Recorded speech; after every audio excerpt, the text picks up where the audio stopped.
We're going to begin our interview with Sandy. Would you please give us your name, when and where you were born, your family background, just to give us a little background on you? Name is Sandy Oestreich, and basically I was born Jean Klarman, and Sandy is a nickname. I was born in Lowell, Massachusetts. Did you want the birth date? If you would be so kind. Sure. 1934. I'm 84 years old. 1934. Bless you. So what was your family like before you got involved in the women's movement? Oh, my family like before that? I had been a housewife pretty much for a long time, and then I became a associate professor at Adelphi University, teaching nursing at the graduate level. I was born a single child, solo, and a mother and father very loving and caring. And we moved all over the country because my dad was in the Coast Guard. And so I lived in some 13 states, I think, before I was maybe 10 years old. Oh, my goodness. So, those were the days when we made when you went anywhere, it was 35 miles an hour in the car.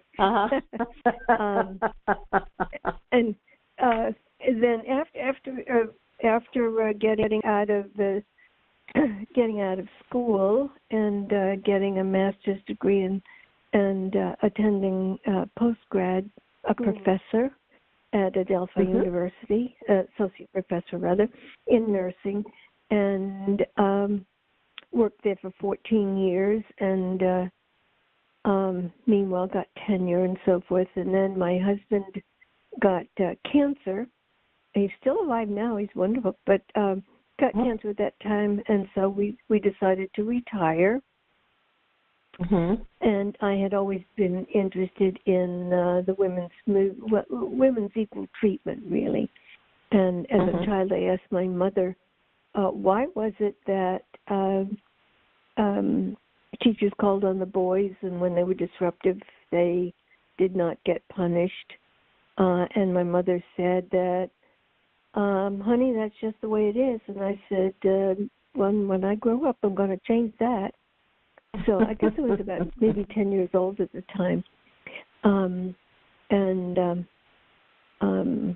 Then, let's see, how old were you when you got married? I'd gotten married. 18. How old were you when you got married? Old. 18? And then you went to college after that? Oh, good for you. Yes, well, and it was very unusual in those days to have a married woman in class, but I felt like I hadn't grown up yet, so I went ahead and got a free degree at Queens College, a bachelor's. Later on, I picked up and got a master's and started on my doctorate. By then, we had two children, two daughters, and one of them has since died just a couple of years ago, which is quite a tragedy for me and our family. But the other one is now a neurologist in Birmingham, Alabama, married to a neurosurgeon. And they're both wonderful, wonderful people.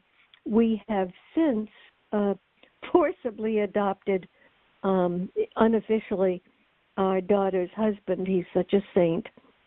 So we now have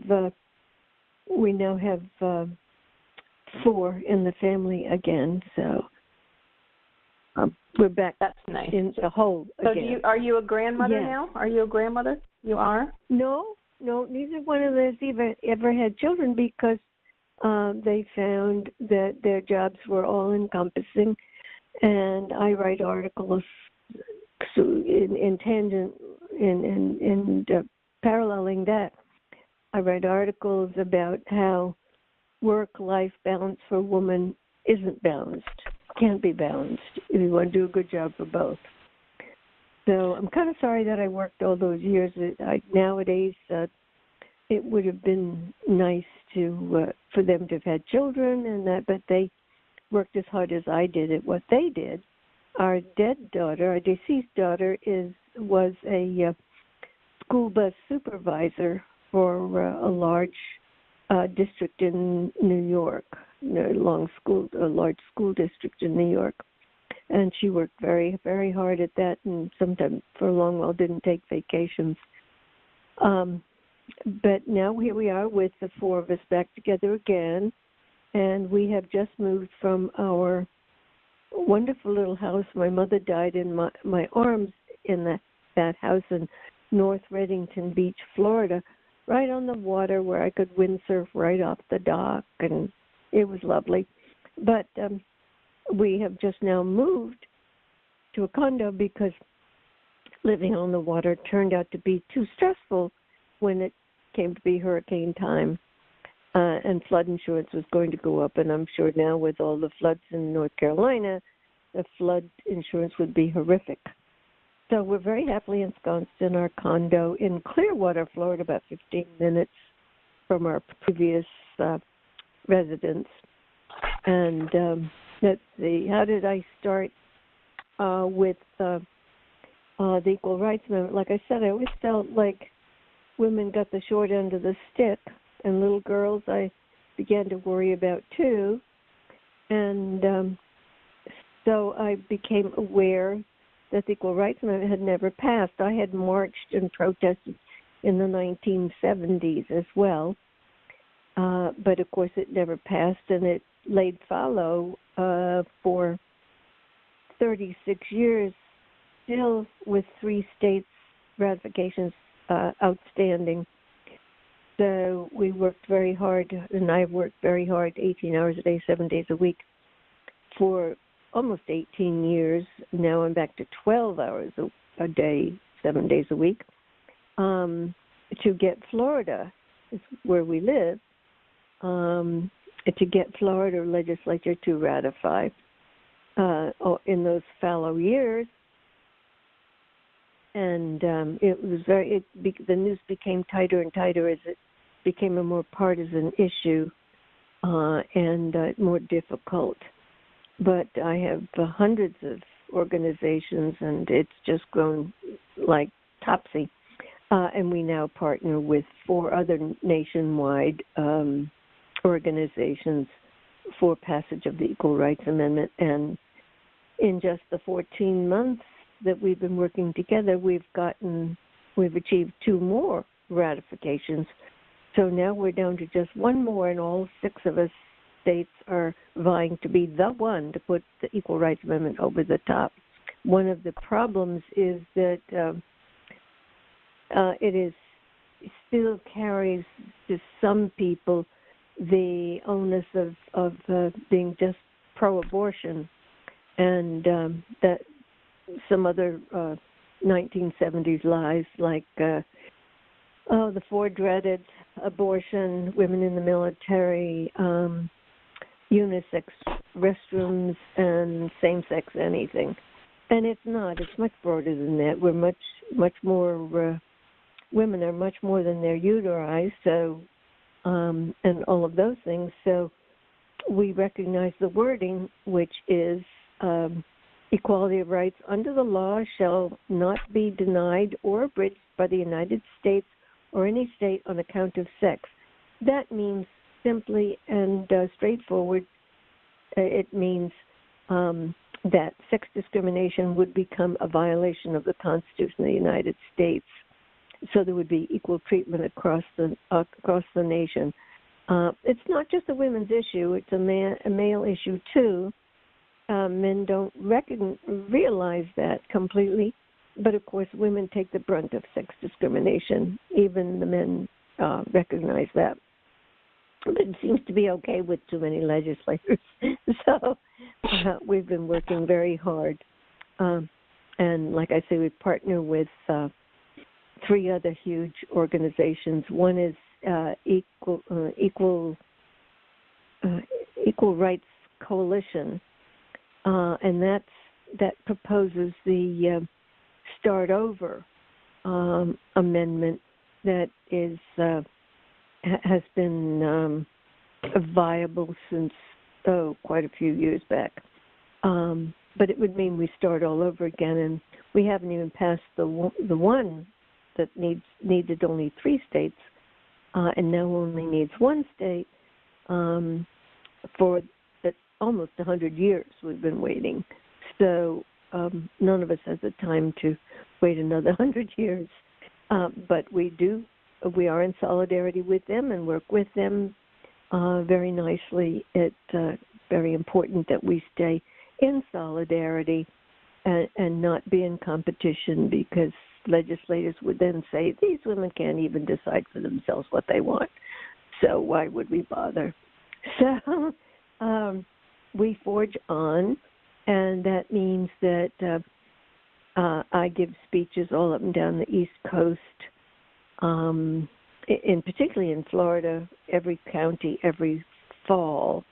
I write a 3-minute monologue for constituents in each of the counties in Florida before the county legislative delegation hearings that they provide. So I make the arrangements, write the talk, and gather the constituents, and they go all over the state and give it in their own county. We, as I say, rallies and the speeches and all kinds of events and speaking everywhere. And lobbying nonstop by phone.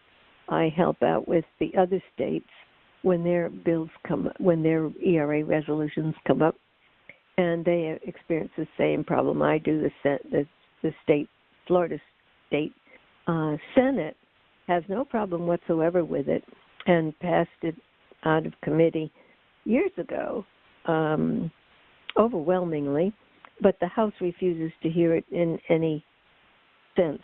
So I have been before the Ethics Committee of Florida to object to that and got nowhere. And I spoke and actually wrote the addition to the Florida Constitution when the Florida Constitutional Revision Committee met. It meets every 20 years, so it was an exciting opportunity to change the Constitution to make sure that the decision to hold voting, hearings and votes on bills, particularly the Equal Rights Amendment, was assigned to a panel, a nonpartisan panel, rather than a very partisan Senate President and House Speaker. And that also went nowhere. The basis for that, for both of those, really was that it seemed to us and our attorneys to be an abrogation of the right to free speech, since if we didn't speak, then we were gagged before the legislature, who had no idea of the tenets of the Equal Rights Amendment, and could protest and withhold hearings so that it never got voted on, never made progress. All of this time in Florida for 18 years, going on 19 now. But there does seem to be potential change in the tide, so perhaps we will get this one last one over the hill, and we can all rest a little bit. But we expect a big pushback from the other party, political party. But we're ready because our constitutional lawyers, our team, understands and is backing us. So we have plenty of substantive legal arguments to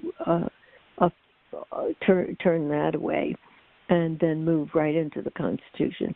I just hope I live long enough. The last time I spoke before the Florida legislature, I said at one of the legislative delegation meetings that somebody else couldn't make, I said that I'm going to be 84 years old. Don't make me die before you do this. You're going to do it anyway, so do it now. So they know exactly where we're coming from. We're ready for their pushback. Bring it on, we say. So that's where. Well, do you think the potential new governor is going to help at all? I know that you've got an young African American man who's running for governor. Do you think that's going to help your cause? I've spoken to him. Gillum is his name, and he hadn't thought about it, but his people said they would imagine he would. Unfortunately, the female opponent that we really wanted to go in had been full swing for the Equal Rights Amendment. So we would have, of course, the governor doesn't get a chance to vote on it. It is entirely up to the legislature of each of the states, since it is a federal constitutional change. So that, it doesn't make an awful lot of difference. A voice speaking up from the governor's seat would be helpful. And if Gillum does win, then maybe so. We're just delighted that so many women are running this time, and they all seem very, very competent. And so that may help all of us. And then, of course, the Me Too movement has been very has pushed the Equal Rights Amendment to the top of everybody's agenda, and that's why I'm so busy giving speeches everywhere and interviews everywhere. High school students often write me with questions and interview me. So we do anything that'll help publicize the Equal Rights Amendment, because not everybody knows it didn't pass. One woman who was going to speak on another topic became speechless when she heard that it hadn't passed. It's something like 72% of the public believes that it's in the Constitution and that we're treated equally, but of course we're not.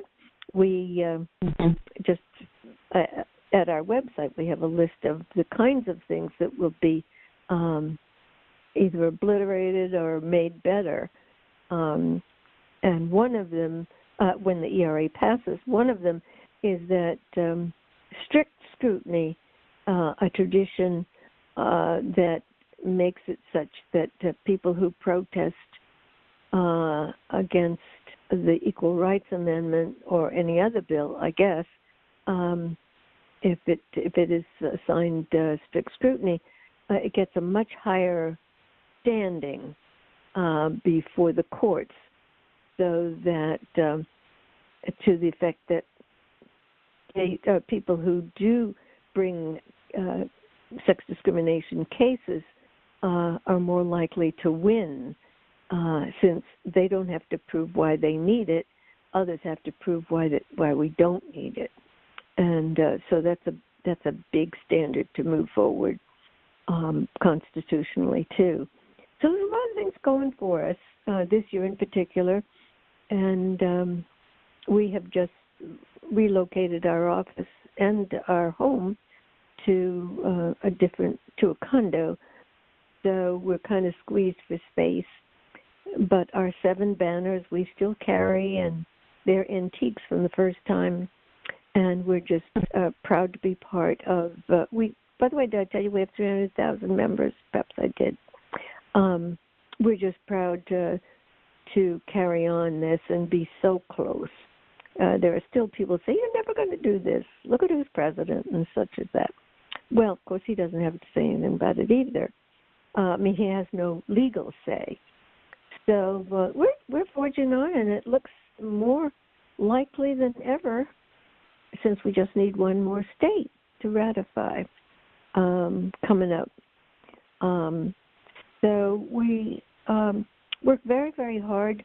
It's been years since I've seen a movie or read a book. I haven't had time.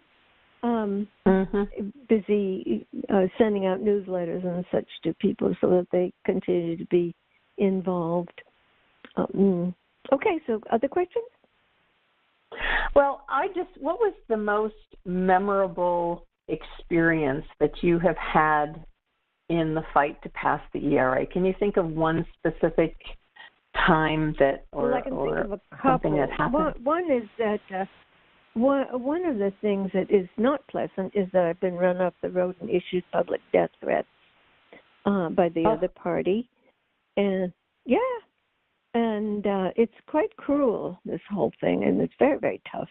And it's very, very unreasonable to note that we are 51 or 52%, depending on what you read, of the population, a certain majority, and yet we're treated like second class everywhere. We lose 20% of our wages on average just because we're female. And for another example, rape is not treated like a soul, the soul scorching crime that it is, and men don't seem to realize the invasion and the loss of courage and empowerment for years that rape does entitle us to. Just for a couple of examples. So I get angry just thinking about that. I write on all the blogs online and so forth that my hair's on fire. And it is. So I keep on going, and we keep on gaining members, and we're in financial straits all the time. I was able, at our home up until last year, making enough by garden sales here in Florida to get myself to Washington to speak before Congress on the bill that Carolyn Cook out of Maryland and we have written together, and I guess it's been repeated for 9 years, something like that, and it has more co-sponsors to it than the Start Over one does. Because people are beginning to realize it's be too tough to just start over again from scratch. So if we just have one more state, that's a lot more alluring. So people are piling on board. But I don't know, get me back on track here, because I think I probably wandered off a little bit. No, I think you're everything that you've talked about is absolutely relevant. I know I was working on the ERA back in Illinois in the 70s, and luckily they just passed it, and Nevada's passed it. Yeah, well, we were very instrumental. I'm pretty sure in Illinois in particular. Illinois, quite unusually, quite uniquely, requires. I think a 2/3 vote of their legislature, not just the majority, to pass something like this. If they passed it, I think it should pass almost anywhere. However, the states that are predominantly run by the other party are the ones that are the tough nuts. They apparently, we believe we've got the rationale, though they'll never tell us why. They won't hear it.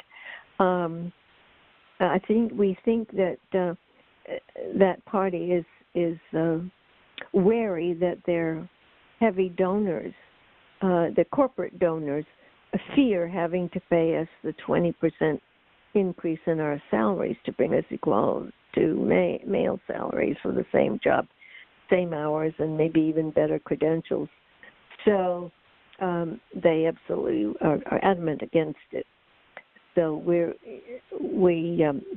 Nevada was heavily Democratic, and Illinois I don't think was terribly bipartisan, but the rest of the states, I think most of them and Florida are run by the other party, and they don't seem to understand that the Equal Rights Amendment talks about the United States and any state related to salaries. So that the truth of the matter is, it seems likely that the courts will find that those states that are so split partisan-wise will be the last to to manage to vote to ratify with enough votes. So, well, of course, one of the problems is the implementation of something once it passes. So, that'll be the next fight once we get it passed. Will be the implementation and making sure that everyone follows the law. Once it passes, of course, it has 2 years to be. That will have been voted in. It will take in 2 years. It should be, made a violation of the U.S. Constitution, not to treat the sexes equally, male and female. Right. And there will be pushback, and there's argument whether then it will go, or prior to that, once or in the operation of passing, that it will either be brought before Congress or before the Supreme Court. And I've had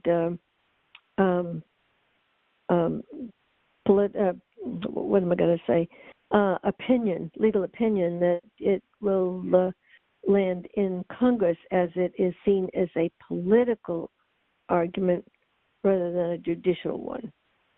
So we're thinking it'll probably go before the full Congress as they push back. But like I say, we have constitutional lawyers, just fine people who are willing to work with us on pushing it into the Constitution. We just need to get the House and all of those states to hold hearings. Once it's heard, it passes, because the staff analyses in the Senate and we presume in the House too will find absolutely nothing jarring about the Equal Rights Amendment. No cost to it, nothing. So one of the things that we do stress now, at least we being my organization, the National Equal Rights Amendment Alliance, that is nationwide, we just see that it will manage to pull itself over the top as soon as we can get it heard. We see that once heard, it passes overwhelmingly. It's just the block. That's why I went to the Florida Constitutional Review Commission and the Ethics Committee based on the First Amendment rights that we are being denied by blocking hearings of the Equal Rights Amendment. One more state, that's all. And I know. We did 2 of them in just 14 months after 36 years of nothing at all. So I think we're on a roll, and we're going to do this. I just have always, I'm not terribly a wonderful person in any way. It's just that I'm persistent. And persistence wins when you can present the arguments. What I was going to say is that the big new item or act that we of our organization use is that respected economists now predict that once the Equal Rights Amendment is passed, then our gross domestic product will soar by 15%. Seems to be, that was the thing that I stressed before the Illinois Congress by phone. I do a lot of lobbying by phone of the various states when it comes up. And that seemed to change several of the legislators that I talked to in Illinois. So then there are a couple of other economic issues that will be improved as well. And it uniquely requires no funding. So those economic things seem to, rather than say why women need equal treatment, they're not that interested in that part. But money, yeah, they're interested. So we've got things under our hat, and we're ready to go. So, well, thank you so much, Sandy. This has been an education for me to hear you speak, and I think what we can say about you is that nevertheless she persisted.